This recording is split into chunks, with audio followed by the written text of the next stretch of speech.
બનાસકાંઠા જિલ્લાના ઈડર તાલુકાના વડિયાવીર ખાતે આરએસએસના શતાબ્દી વર્ષ નિમિત્તે વિશ્વ હિન્દુ પરિષદ પ્રેરિત સનાતન ધર્મસભાનું આયોજન કરવામાં આવ્યું અને આ ધર્મસભામાં દેશભરમાંથી આવેલા સાધુ સંતોએ હાજરી આપી. કાશી અને વિદર્ભથી પણ ઉપસ્થિત સંતોએ આશીર્વચન સાથે સનાતન ધર્મ સંસ્કૃતિ હિન્દુ જીવન મૂલ્યો પ્રવચન આપ્યું હતું. આ અંગે અને ધર્મસભામાં પશ્ચિમી સંસ્કૃતિના વધતા પ્રભાવ, પાડોશી દેશોમાં હિન્દુ પરિવારોની સ્થિતિ તેમજ ધર્માંતરણ અંગે ચિંતા વ્યક્ત કરી છે. સાથે જ હિન્દુ સમાજમાં સમરસતા, નૈતિક મૂલ્યો, આદર્શ કુટુંબ વ્યવસ્થા પુનઃસ્થાપિત કરવા માટે જાગૃતિ લાવવાનો સંદેશ આપ્યો.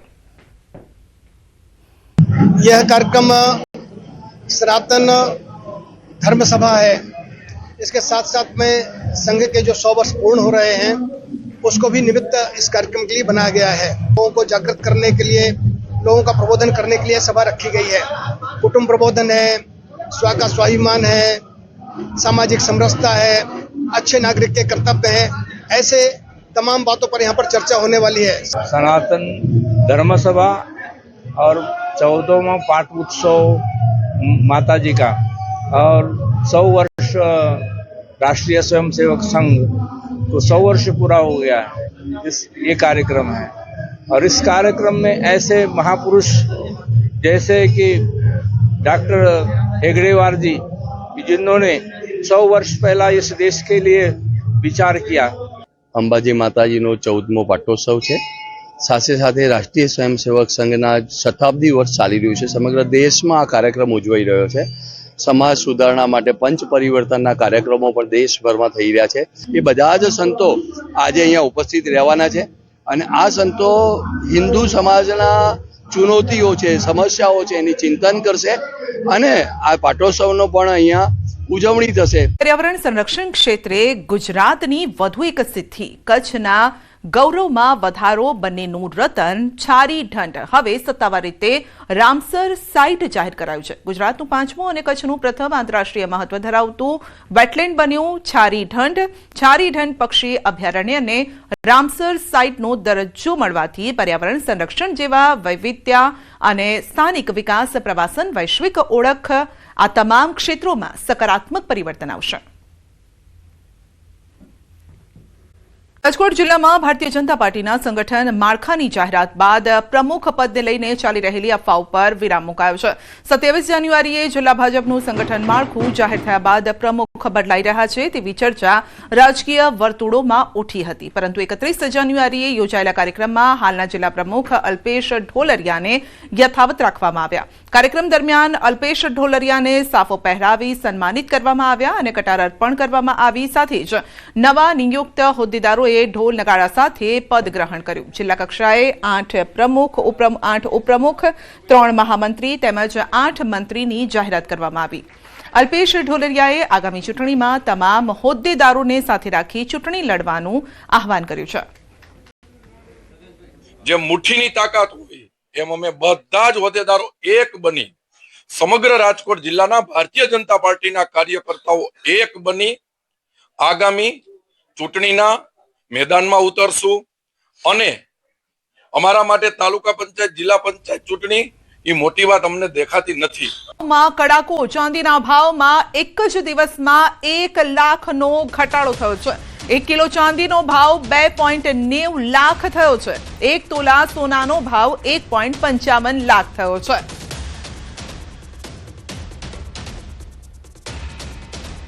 આજનો સૌથી મોટો કડાકો સોના અને ચાંદીનો છેલ્લા 40 વર્ષનો આજે આવેલો છે. કન્ટિન્યુઅસ ભાવ વધતા વચ્ચેની બજારોમાં આ કરેક્શન આવવાનું જ છે અને દરેક જ્વેલર્સ દ્વારા કહેવામાં આવેલું હતું કે આ કરેક્શન આવશે અને આજે આ જ કરેક્શન આપણને દેખાઈ રહેલું છે. સોના અને ચાંદીના ભાવમાં જોઈએ તો સોનું અત્યારે 1,57,000 રૂપિયા, જે 2 લાખની નજીક પહોંચેલું હતું, આજે પાછું 1,57,000, 1,60,000ની નજીક પહોંચેલું છે. અને ચાંદી જે છે એ 4 લાખને પાર કરી ગયેલી હતી, એ અત્યારે 2,97,000 રૂપિયા સુધી પહોંચેલી છે. સોના અને ચાંદીમાં ગણવા જાય તો લગભગ 33% જેવો, 30% જેવો ચાંદીમાં ઘટાડો કહી શકાય, જે ખરેખર માર્કેટ માટે સારું નહીં કહી શકાય કે આ રીતનું માર્કેટ વધે અને પછી માર્કેટમાં આટલું જોરદાર ઘટાડો આવે તો એ બરાબર નહીં કહી શકાય. ચરોતર પ્રદેશમાં સોના ચાંદીના આસમાની ભાવની અસર સામાજિક વ્યવહારોની પરંપરા પર જોવા મળી રહી છે.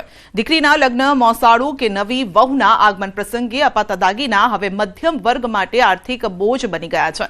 બીજી તરફ મોંઘવારીની આ અસર આણંદના જ્વેલરી બજાર પર પણ જોવા મળી છે. દુકાનો પર ગ્રાહકોનો અભાવ છે અને વેપારીઓ ચિંતામાં છે.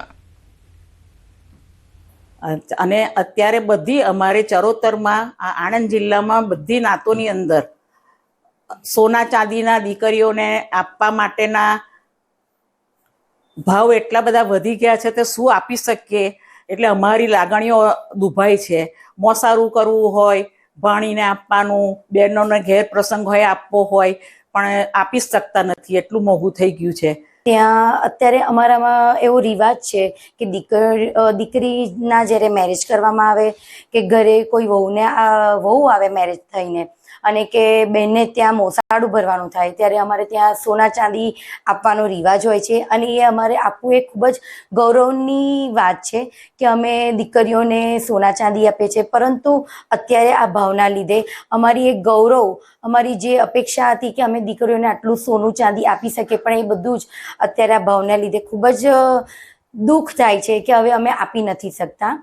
બધા જ વેપારીઓ અત્યારે એકદમ નૈવત ધંધાથી શાંતિથી બેઠેલા છે.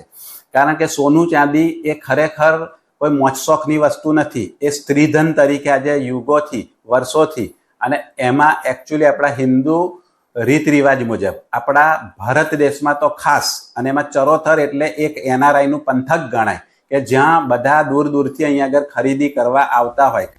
વઘઈ રેન્જ વિસ્તારમાં વનકર્મીની હત્યા કરાઈ છે. બોરી ગાંવઠા ગામ પાસે વનકર્મી રતન બિરારીની હત્યા. લાકડા તસ્કરી રોકવા ગયેલ વનકર્મી ઉપર હુમલો કરી અને હત્યારા ફરાર થઈ ગયા. રાતના સમયે 3 જેટલા તસ્કરોએ વનકર્મી ઉપર ધારદાર હથિયાર વડે સાધન વડે હુમલો કર્યો હતો અને હત્યા કરી હતી. વઘઈ રેન્જના સહ વનકર્મી હરેશ ચૌધરીએ વઘઈ પોલીસ સ્ટેશનમાં આ અંગે ફરિયાદ કરી છે.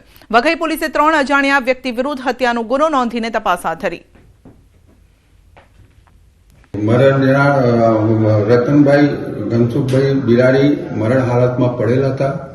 તેમજ ફોન એમનો સાઈડમાં પડેલ હતું અને નજીકના ઝોપડામાં રહેતા, ખેતરમાં રહેતા મોતીરામભાઈએ જણાવેલ કે 3 ઈસમો લાકડી ચોરતા હતા. એ બાબતે એમના જોડે બોલાચાલી થતા તેઓએ તેના માથાના ભાગે તેમજ કોઈ ધારદાર લાકડી વડે મારીને એને હત્યા નિપજાવી છે. ગીર સોમનાથમાં સિંહના બચ્ચાનું વન વિભાગ દ્વારા રેસ્ક્યુ કરવામાં આવ્યું. ગીર ગઢડાના ઝાંઝરિયા ગામે 6 માસનું સિંહ બાળ 50 ફૂટ ઊંડા ખાડામાં ખાબક્યું હતું. જે બાદ ખેડૂતોએ વન વિભાગને જાણ કરી. વન વિભાગના કર્મીઓએ જીવના જોખમે 50 ફૂટ ઊંડા કૂવામાંથી બાળનું રેસ્ક્યુ કર્યું છે. સિંહ બાળને જસાધાર એનિમલ કેર સેન્ટર ખસેડવામાં આવ્યું છે. જેતપુરના રબારિકા રોડ ઉપર દીપડો ફસાયો. સીમ વિસ્તારમાં બાવળની કાંટમાં દીપડો ફસાયો હતો. સ્થાનિકોએ વન વિભાગને જાણ કરતા ઘટનાસ્થળે પહોંચ્યું. વન વિભાગે દીપડાને બહાર કાઢવાની તજવીજ હાથ ધરી. તો દીપડાને બહાર કાઢવાની તજવીજ હાથ ધરવામાં આવી હતી. જાળીમાં ફસાઈ ગયો હતો અને કાંટાળિયા વાડ હતી, જેના કારણે તે બહાર નીકળી શકે તેમ ન હતો. રૂરલ પોલીસે નશીલા પદાર્થોના વેપાર સામે મોટી કાર્યવાહી કરી છે. સ્પેશિયલ ઓપરેશન ગ્રુપ દ્વારા રાજકોટથી ગોંડલ તરફ જઈ રહેલી એક બોલેરો કારમાંથી અંદાજે 29 કિલો ગાંજાનો જથ્થો ઝડપી પડાયો છે. જપ્ત કરાયેલા ગાંજાની બજાર કિંમત અંદાજે 14 લાખ રૂપિયા હોવાનું જાણવા મળ્યું છે. આ કેસમાં પોલીસે કુલ 4 આરોપીઓની ધરપકડ કરી છે. પ્રાથમિક તપાસમાં આરોપીઓએ ઓરિસ્સાથી ગાંજાનો જથ્થો લાવ્યા હતા તેની કબૂલાત કરી અને પોલીસે NDPS એક્ટ હેઠળ ગુનો નોંધી સપ્લાય નેટવર્ક અંગે વધુ તપાસ હાથ ધરી છે.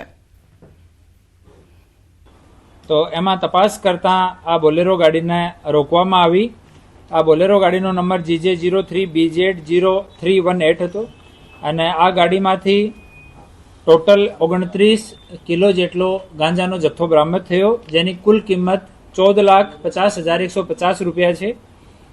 2 આરોપીઓને આ ગાંજાની સાથે અટક કરવામાં આવ્યા છે અને 2 બીજા આરોપી જે લોકોને એ લોકો સપ્લાય કરવાના હતા આ લોકોને પણ અટક કરવામાં આવ્યા છે અને 1 આરોપીને વોન્ટેડ દર્શાયેલ છે. શહેરમાં દુર્લભ અને મોંઘા એમ્બર ગ્રીસના ગેરકાયદેસર વેપાર સામે પોલીસે મોટી કાર્યવાહી કરી છે. માલવીયનગર પોલીસે ગોંડલ રોડ પર ખોડિયાર હોટેલ નજીકથી 2 શખ્સોને એમ્બર ગ્રીસના જથ્થા સાથે ઝડપી પાડ્યા છે અને પોલીસે અંદાજે 97.25 લાખ રૂપિયાનો મુદ્દામાલ કબજે કર્યો છે. પ્રાથમિક તપાસમાં સામે આવ્યું છે કે આરોપીઓ જૂનાગઢમાંથી એમ્બર ગ્રીસ લઈને રાજકોટમાં વેચાણ કરવા માટે આવ્યા હતા અને તેને આગળ વિદેશ મોકલવાની યોજના હતી. પોલીસે બંને આરોપીઓને મુદ્દામાલ સાથે વન વિભાગને સોંપી આગળની કાર્યવાહી હાથ ધરી છે. જે માલવીયનગર પોલીસ સ્ટેશન દ્વારા ગઈકાલે 970 ગ્રામ વેલ માછલીની ઉલટી એમ્બર ગ્રીસ પકડી પાડવામાં જે અંગે જાણવા દાખલ કરી આગળની તપાસ ફોરેસ્ટ વિભાગ તરફ સોંપવામાં આવેલ છે અને આ કામે 2 વ્યક્તિઓ પકડાયેલ છે, જેમાં કાળુભાઈ નાગજીભાઈ કયાડા, માનપુર ગામ, તાલુકો મેંદરડા, જિલ્લો જુનાગઢ, તેમજ પ્રફુલભાઈ શૈલેષભાઈ ટોડિયા, બજરંગ નિવાસ, અંકુર નગર, શેરીનો મરાઠ, અંકુર મેઇન રોડ, રાજકોટ નાઓને પકડી પાડવામાં આવેલ છે. અમદાવાદમાં વટવા પોલીસે 1 કરોડ 70 લાખની એમ્બર ગ્રીસ પકડી છે. મહુવાનો એક શખ્સ અમદાવાદમાં એમ્બર ગ્રીસ વેચવા આવ્યો હતો. પોલીસે બાતમીના આધારે એક આરોપી સાથે એમ્બર ગ્રીસનો જથ્થો પકડ્યો છે. વટવા પોલીસે એમ્બર ગ્રીસ ખરીદનારની શોધખોળ પણ શરૂ કરી છે. સોલા વિસ્તારમાં સામાજિક તત્વોએ હદ વટાવી છે. બાઇક ચાલક 2 શખ્સોએ આધેડની હત્યા કરી છે. ગોતાના પ્રસંગ પાર્ટી પ્લોટમાં 4 રસ્તા પાસે 29 જાન્યુઆરીના રોજ આ બનાવ બન્યો. કાર ચાલક અને બાઇક ચાલક વચ્ચે થયો હતો ઝઘડો. 2 વાહન ચાલકો વચ્ચે થયેલો અકસ્માત હત્યામાં ફેરવાઈ ગયો. કાર ચાલકની કાર આરોપીની બાઇક સાથે અથડાતા ઉગ્ર બોલાચાલી થઈ. છાતીના અને માથાના ભાગમાં ગંભીર ઇજાઓ પહોંચી છે. હત્યાને અંજામ અપાયો એટલું જ નહીં, કારમાં પણ તોડફોડ કરવામાં આવી છે. તો સારવાર માટે હોસ્પિટલ પહોંચે તે પહેલા જ આધેડનું મોત થયું. પોલીસે બંને આરોપીઓની અટકાયત કરી છે. આગળની કાર્યવાહી પણ હાથ ધરી છે. મૃતક અલ્પેશ મહેતા હાઉસિંગ બોર્ડના નિવૃત્ત કર્મચારી હતા. એક સામાન્ય ગાડીને અડી જવાની બાબતે બને રજૂઆત છે ફરિયાદી. આ કામના ફરિયાદી છે મરણ જનારના દીકરા હર્ષિતભાઈ. એમને ટ્રાફિકની બાબતે ખાલી ગાડી ટચ થઈ છે તે બાબતે એકદમ આ બંને આરોપીઓ ઉશ્કેરાઈ ગયા.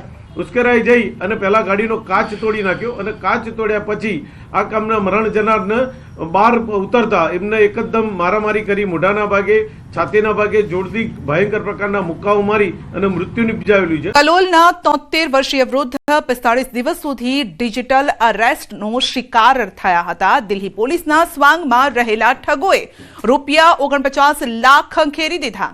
વૃદ્ધના આધાર કાર્ડ પરથી 60 કરોડનું ફ્રોડ થયાનું જણાવીને ડિજિટલ અરેસ્ટ કર્યા હતા. 10 ઓક્ટોબરના રોજ વૃદ્ધને ઠગબાજોએ કર્યો હતો ફોન. અભિમન્યુ અને નીરજ ઠાકુર નામના શખ્સોએ ફોન કરી આચરી છેતરપિંડી. વૃદ્ધ પાસે દર કલાકે આઈ એમ સેફના મેસેજ કરાવતા હતા. ભોગ બનનારે ગાંધીનગર સાયબર રેન્જ પોલીસ મથકમાં ફરિયાદ નોંધાવી. દિવસ એટલે કે શનિવાર ગોઝારો સાબિત થયો છે. રાજ્યમાં 4 અલગ અલગ અકસ્માતોમાં 5 લોકોના મોત થયા છે. રાજકોટના જેતપુર પોરબંદર હાઈવે પર હિટ એન્ડ રનની ઘટના સામે આવી છે અને જેમાં અજાણ્યા વાહનની ટક્કરે વૃદ્ધ મહિલાનું મોત થયું છે. સુરેન્દ્રનગરમાં ટ્રિપલ અકસ્માતમાં 2 લોકોના મોત થયા છે. પાટડીના પાનવા ગામ પાસે 2 કાર અને રિક્ષા વચ્ચે ટ્રિપલ અકસ્માત સર્જાયો હતો, જેમાં રિક્ષામાં સવાર 2 વ્યક્તિના ઘટના સ્થળે મોત થયા. ભરૂચના અંકલેશ્વરમાં પણ ધુમ્મસભર્યા વાતાવરણના કારણે કાર અને બાઇક વચ્ચે અકસ્માત સર્જાયો. પાનોલી નજીક અકસ્માતમાં 2 યુવાનોના મોત થયા છે. વડોદરાથી વાઘોડિયા તરફ જતા રોડ પર અકસ્માત સર્જાયો હતો. પૂરપાટ ઝડપે કાર લઈને આવતા વિદેશી વિદ્યાર્થીઓએ રિક્ષા ચાલકને અડફેટે લીધો.